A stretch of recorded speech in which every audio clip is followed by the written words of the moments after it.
Un enfant qui naît et grandit en Afrique, les amis, a plus de chances de réussir si ses parents sont intelligents qu'un enfant qui est né et grandi en France ou au Canada, en tout cas en Occident, les amis.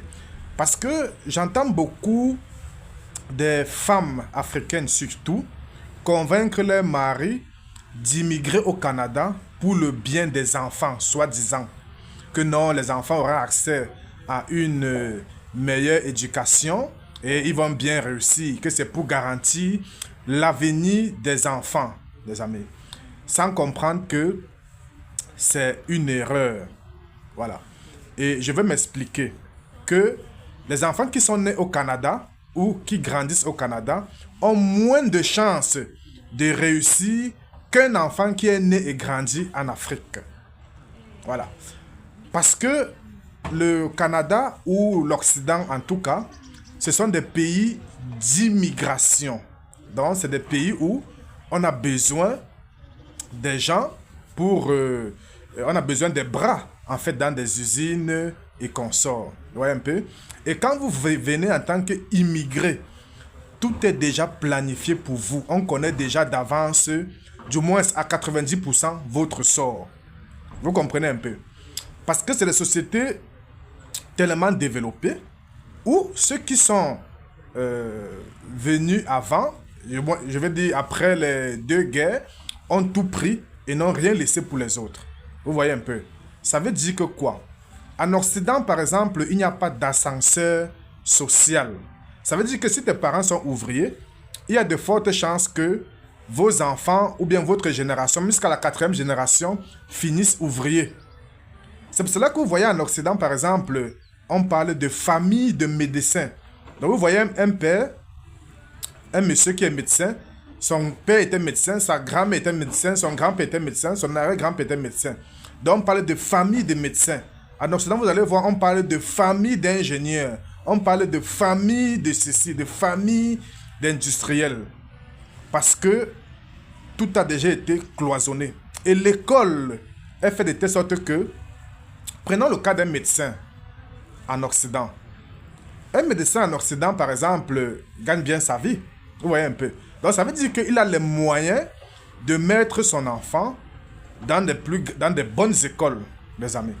Mais quand toi, tu es immigré, vous voyez un peu, tu es immigré, tu n'as pas les moyens. Parce qu'il faut dire que l'école en Occident, il y a deux écoles. Il y a les écoles d'élite, il y a les écoles du vrac. Je ne sais pas si vous comprenez ça. Voilà.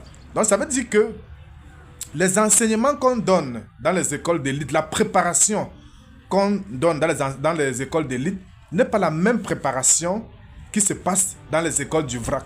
Parce que dans les écoles du vrac, les amis, on dévie plutôt vos enfants. Je dis dès l'école primaire, comment on appelle ça? Dès la crèche, on prépare déjà votre enfant à être ouvrier. Je ne sais pas si vous comprenez. Donc, les formateurs, les éducateurs en Occident préparent les enfants, déjà dès l'école, à choisir leur chemin. Et on leur dit de choisir, d'orienter les enfants vers les métiers de bras, quoi.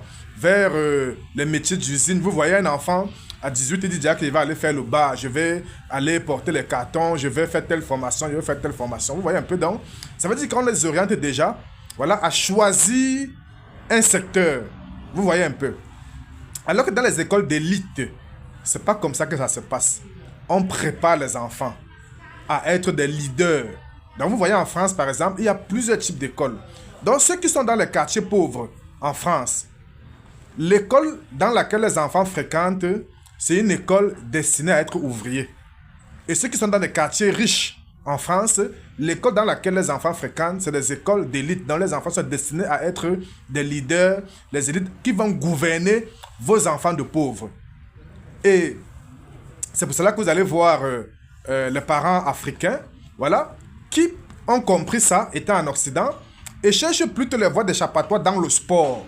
Donc on essaye d'orienter l'enfant vers le sport, vers le football, vers, je sais pas, le tennis, la boxe et tout, en espérant que voilà, l'enfant émerge. Vous voyez un peu. Mais si ce n'est que par l'école là, c'est mort. Ou bien alors c'est très très difficile. Pourquoi? Parce que vous n'avez pas le temps de suivre vos enfants, les amis. Quand tu es un ouvrier, tu as un bas salaire, vous voyez, vous n'avez pas le temps. Quand vous rentrez, vous êtes tellement fatigué.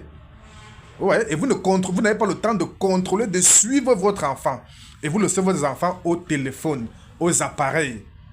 Et c'est ça qui fait de telle sorte que vos enfants, à la longue, disent qu'ils n'ont même plus envie d'aller à l'école. Parce que même à l'école aussi, on les décourage, les enseignants sont de piètre qualité.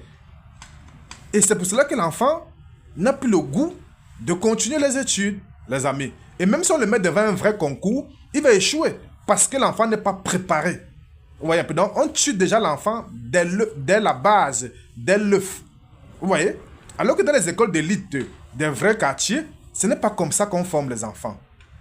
Maintenant, revenons à l'enfant africain qui est né sur le territoire africain et grandi en Afrique. Même s'il a fréquenté les écoles de bas niveau, je veux dire les écoles publiques, vous voyez, la différence entre l'Europe et l'Afrique, c'est que l'Afrique, il y a tout à faire. Alors que l'Europe, tout a déjà été fait. En Occident, tout a déjà été fait. Donc, tu n'as plus trop fait quelque chose, quoi. Alors qu'en Afrique, tout a déjà été fait. Tout doit être fait encore. Donc, l'enfant qui est né là-bas, il suffit qu'il soit ingénieux. Il voit un truc, voilà, il essaie juste de développer ça, d'améliorer ça. Et il se fait de l'argent.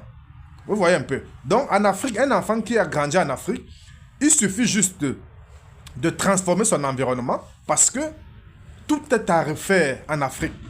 Donc, si un Africain réussit juste à transformer son environnement et à vendre ce besoin-là, vous voyez qu'il va facilement devenir riche. C'est pas que vous voyez en Afrique, il y a des commerçants que d'un laps de temps, de rien du tout, ils deviennent tellement riches.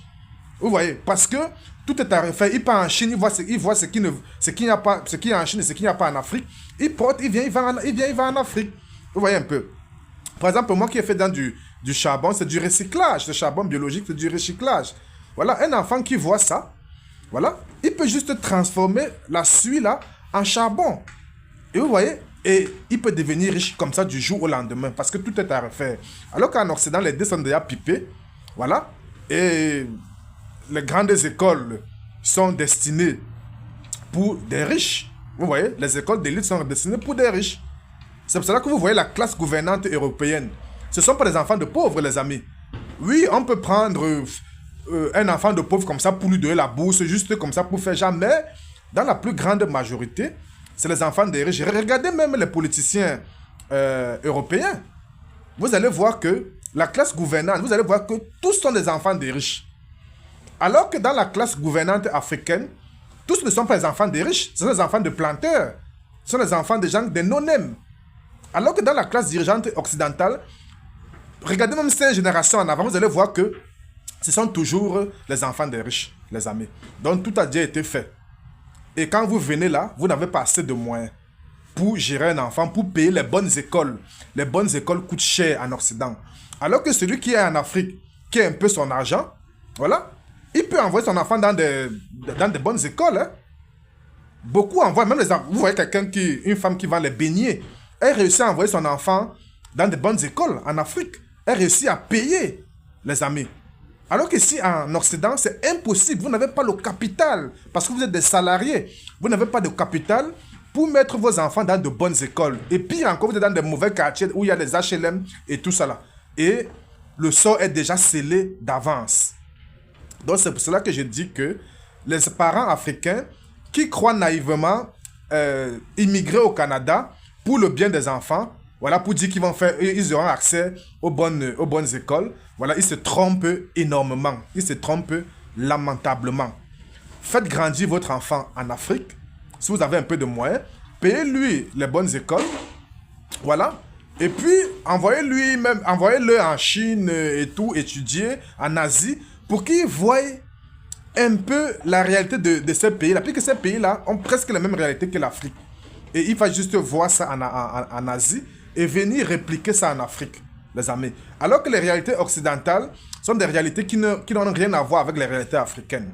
Voilà. Donc l'enfant qui a peut-être étudié en Asie, ils voient des réalités qui sont semblables aux réalités africaines. Et il suffit juste de venir répliquer ça. Et vous voyez qu'il va se faire beaucoup d'argent.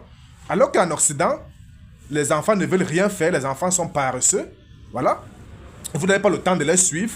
Et puis, c'est comme ça qu'à un moment donné, tu te dis, papa, moi, je veux plus étudier. Hein, tu le vois là dans la rue à vendre la drogue, voilà, pour les filles à se prostituer ou à faire les sous-métiers.